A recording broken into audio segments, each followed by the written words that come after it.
Untuk mempelajari skematik, saya ambil contoh seperti di video pertama adalah modelnya Redmi 5A, dan sekaligus saya buka skematik dari BlackBerry. Jadi untuk melakukan perbandingan, dan yang saya sarankan adalah saat Anda ingin mempelajari skematik smartphone, itu alangkah baiknya rekan-rekan mempelajari skematik BlackBerry atau iPhone. Mengapa? Yuk kita pelajari apa perbedaannya, atau mengapa saya menyarankan rekan-rekan untuk mempelajari skematik dari belajar mempelajari skematik itu dari iPhone atau BlackBerry. Kita akan buka terlebih dahulu skematik untuk Redmi dari vendor Xiaomi atau HP-HP Cina. Nah, akan tampil seperti ini ya. Kemudian kalau untuk yang BlackBerry ini hanya akan ada dua, yaitu POP, package on package, yang artinya ini menunjukkan layout seperti yang ditampilkan di sini di layar. Kemudian skematik diagram. Nah, ini akan kita buka ya. Jadi banyak rekan-rekan yang terjebak ya, rekan-rekan teknisi yang ingin belajar skematik tapi terjebak di malah mempelajari penggunaan pembaca skematiknya atau software PDF-nya ya. Jadi sebetulnya skematik ini extensionnya adalah PDF. Ini bisa dibuka oleh beberapa software yang tersedia seperti Adobe Reader, kemudian Foxit Reader, dan Nitro. Jadi tergantung dari rekan-rekan sukanya yang mana, silahkan. Nah, kebetulan di video ini saya menggunakan Adobe Reader yang memang sudah dari dulu saya biasa gunakan. Oke, kita langsung saja. Sebagai perbandingan, saya akan ambil contoh rangkaian dari skematik vendor Cina. Nah, sangat jelas sekali dengan skematik yang ditampilkan oleh BlackBerry. Apa yang pertama yang wajib kita pahami adalah mark atau simbol rambu-rambu. Pertama adalah simbol komponen. Nah, simbol komponen ini sudah benar ya. Di sini ada resistor, ambil contoh. Ini adalah gambar menunjukkan jalur yang mengalami hambatan dengan bentuk simbol zigzag atau bergerigi di sini, artinya jalan yang berkendala. Jadi arus jika melewati komponen ini akan mengalami perlambatan. Oke, yang pertama itu tadi simbol komponen. Nah, kita lihat di skematik yang Cina. Oke, di sini kebetulan di tipe Redmi 5 ini digambarkan seperti ini. Biasanya hanya kotak saja, hanya inisialnya saja, yaitu R. Ya. Kemudian yang keduanya adalah pertemuan jalur. Nah, ini biasanya ditandai dengan istilah dot. Nah, jadi kita bisa lebih jelas lagi ya, bisa lebih jelas apakah nanti jalurnya ini terhubung atau tidak. Nah, di skematik BlackBerry ini digambarkan dengan sangat jelas. Jadi pertemuan antar jalur ditandai dengan titik atau dot. Ya. Jadi apabila jalurnya tidak terhubung, ini tidak ditandai dengan titik. Nah, jadi teknisi dengan sangat mudah mengetahui jalur ini terhubung atau tidaknya. Berbeda dengan skematik vendor Cina ini. Ya, untuk menjelasnya di sini perlu keterampilan dan perlu ketelitian dari teknisinya. Jadi alangkah baiknya gambar unit IC-nya ini, input atau outputnya dirapihkan seperti di IC dan umumnya di IC yang ada di BlackBerry itu kaki inputnya diletakkan di sebelah kiri dan kaki-kaki outputnya diletakkan sebelah kanan. Jadi dengan sangat mudah sekali teknisi bisa membaca alur, begitu. Oke, yang ketiganya di sini pertemuan alur. Nah, alur itu ada alur apa? Seperti satu ada input, kemudian output. Nah, ini alur. Nah, penandanya di skematik ini seperti ini, double panah ya. Artinya kalau di skematik HP Cina, double panah ini menuju pada halaman yang lain. Jadi kalau single panah ini biasanya hanya ada satu, dan ini biasanya berbeda sekali dengan yang ada di BlackBerry. Nah, ini menunjukkan panah input, yaitu panah yang akan menuju ke IC, itu panah input. Kemudian output adalah panah yang akan meninggalkan atau keluar dari IC. Nah, jadi panah input dan panah output. Tapi sebagai saran dari saya pribadi, ini bukan jadi satu patokan mengenai panah input ya. Input itu yang berarti jalur yang akan menuju ke dalam IC, karena nanti pada setiap pembukaan skematik kita akan dirujuk kepada sebuah grup unit IC atau pada berpusat kepada IC. Nah, kalau yang jalurnya menuju ke IC itu input, dan yang meninggalkan IC atau keluar dari IC itu adalah output. Nah, jika kita dapatkan panah input output atau dua arah, input atau output, input output IO, ini menunjukkan dua arah.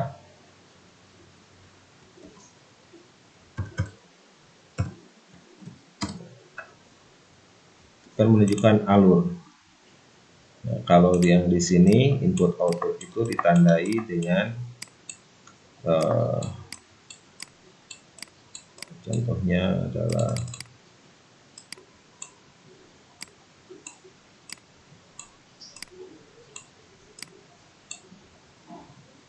ambil contoh, misalkan ada input, ada output, ditandai dengan lambang seperti ini. Ini input output atau yang dikenal dengan bidirection. Ada penanda B atau keterangannya adalah bidirection.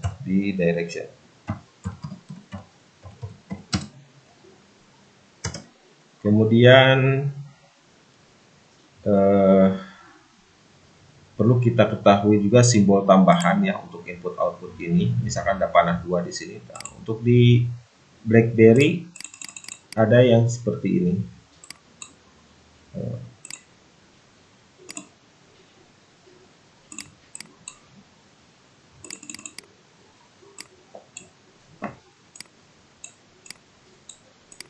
Jika kita menemukan jalur dengan penanda seperti ini, kita akan cari.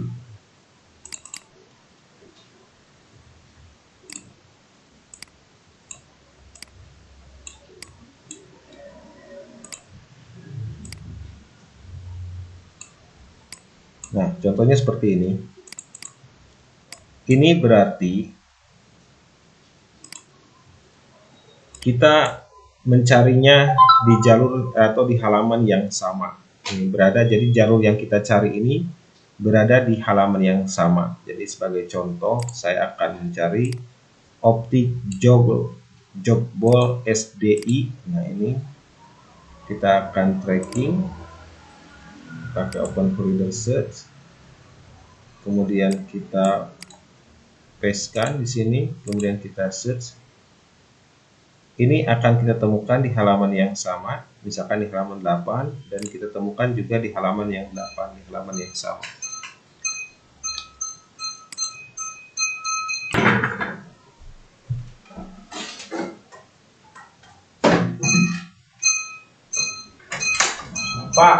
Pak, antosan Pak, antosan, ya? Oh, tinggal nasi, gak ada bubur habis? Enggak apa.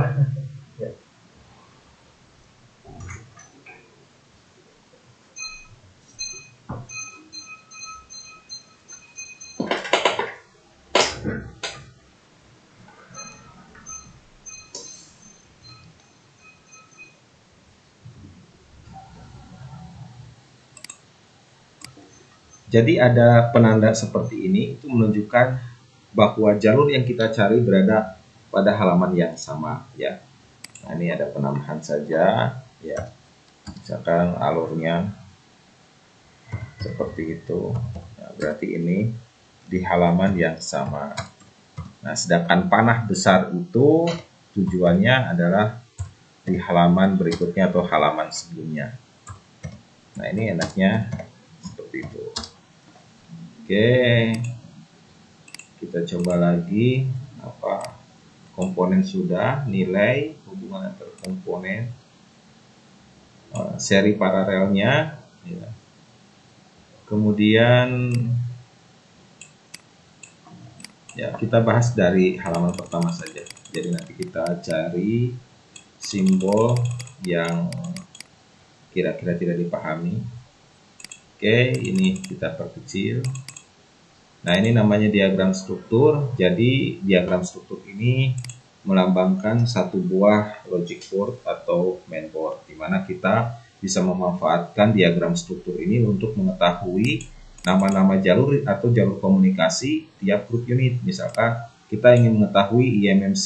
IMMC itu nanti ada jalur 8 bit SDIO. Nah, ini kita bisa lihat detailnya adalah di skematik ya.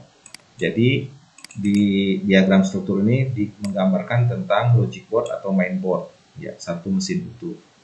Kemudian halaman 2-nya ini tabel dari atau tabel mengenai GPIO untuk SOC-nya. Ini tidak usah dibahas karena nanti masing-masing skema beda dengan tabel konfigurasinya.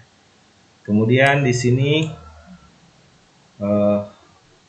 ini gambar dari rangkaian charger, kemudian overprotect protection-nya, kemudian di sini baterai konektor dan fuel gauge. Jadi ini rangkaian untuk charger, artinya pengelolaan sumber tegangan atau charger dengan PMI 8937, artinya rangkaian ini semua yang berada dalam satu halaman ini menunjukkan bahwa ini blok untuk pengolahan tegangan, tapi grup unitnya masing-masing. Nah, inilah yang disebut dengan grup unit. Jadi setiap IC punya kelompok kerjanya tersendiri.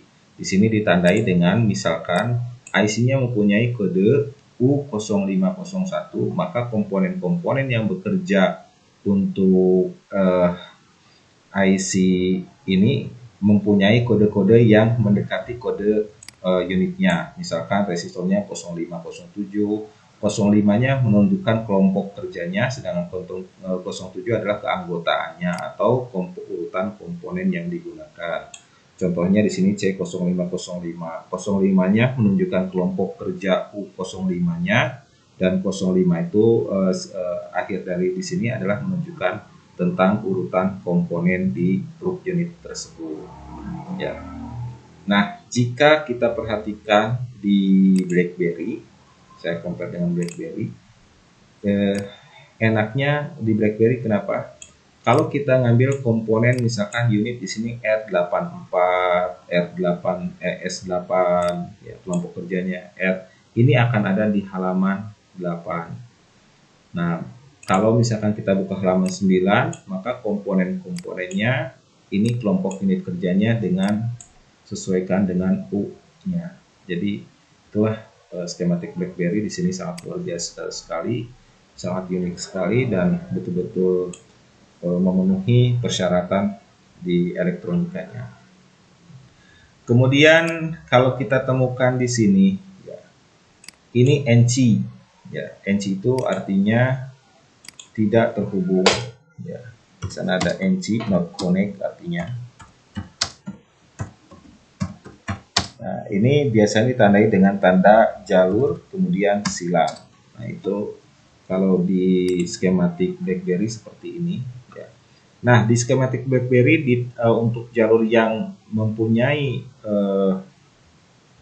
logika, jalur yang berlogika atau dalam bentuk jalur perintah atau data, ini biasanya menggunakan istilah AND.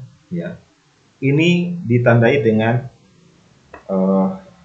penanda rambu lingkaran, itu menunjukkan bahwa jalurnya jalur inverter.